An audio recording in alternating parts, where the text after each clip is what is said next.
আপনার বাচ্চার কনফিডেন্স কিভাবে বাড়াবেন? আমরা সবাই চাই যে আমার বাচ্চাটা একটু কনফিডেন্ট হোক, আমার বাচ্চা যেন একদম মানে আসে না শাই না থাকে, আমার বাচ্চা এক্সট্রোভার্ট হবে, সবার সাথে মিশবে, কথা বলবে। কিন্তু আপনি মা-বাবা হিসেবে আপনার বাচ্চার কনফিডেন্স বাড়ানোর জন্য কি করছেন?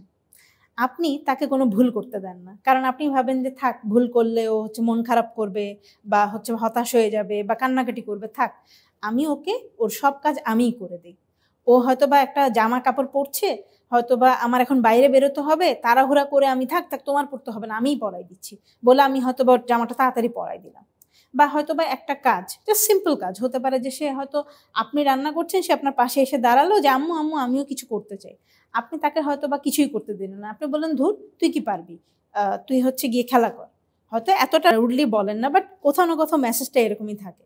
তো আপনি তাকে যখন আপনার কাজে ইনভলভ না করেন, আপনি তাকে বলেন যে, "তুই তো একটা বাচ্চা, তুই কি পারবি?"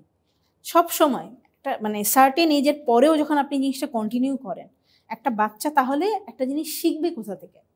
আপনি তাকে ভুল করতে দেন না। আপনি তার উপর কোনো দায়িত্ব দেন না। আপনি তার উপরে কোনো ভরসা করেন না।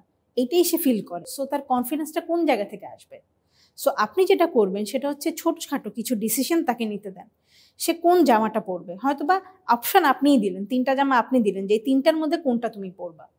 হয়তোবা ছোটখাটো কিছু দায়িত্ব যেমন বড় বোন হয়তোবা ছোট বোনটাকে যে, "তুমি তোমার বোনটাকে একটু দেখে রাখো।"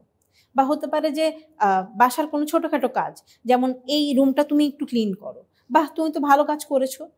তার ছোটখাটো কিছু কাজের দায়িত্ব তাকে করতে দেন। তার জামাটা তাকে ভাঁজ করতে দেন। হয়তোবা সে পুরোপুরি আপনার মতো পারবে না, খুবই স্বাভাবিক। কারণ তার আর আপনার ব্রেইন বা হচ্ছে হাত-পায়ের ডেভেলপমেন্ট তো এক না। কিন্তু আপনি যখন তাকে একটু, একটু করে করতে দিবেন, তখন তার কনফিডেন্স এর জায়গাটা তৈরি হবে। যখন সে একটা কিছু পারবে না বলে হতাশ হয়ে যাবে, আপনি তাকে বলবেন না যে, "হ্যাঁ, ঠিক আছে, না পারলে কোনো সমস্যা নাই।" আপনি বলবেন যে, "ঠিক আছে, নাই পারতে পারো। কিন্তু আমরা চেষ্টা করে দেখি। আমরা হতাশ না হই।" এবং কখনো, কখনো যখন সে হেরে যাবে, কোনো একটা কিছু পারবে না, যখন সে হতাশ হয়ে যাবে, তাকে হতাশাটা নিয়ে বসে থাকতে দেন।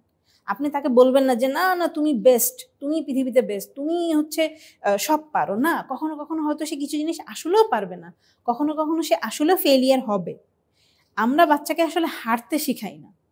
এই কারণে বাচ্চারা যেটা হয় যেকোনো কিছু একটা হয়তো বড় বয়সে এসে ধাক্কা খায়, সে নিতে পারে না। কারণ ছোটবেলা থেকে তাকে শিখানো হয়েছে তুমি কখনো হারতে পারো না, তুমি বেস্ট, তোমার কখনো কোনো ভুল হতে পারে না। সো আপনি যদি বাচ্চার কনফিডেন্স বাড়াতে চান, তাকে কিছু দায়িত্ব নিতে দিন, তার কিছু ভুল হতে দিন এবং হচ্ছে তাকে মাঝে মধ্যে হার মানতে শেখান।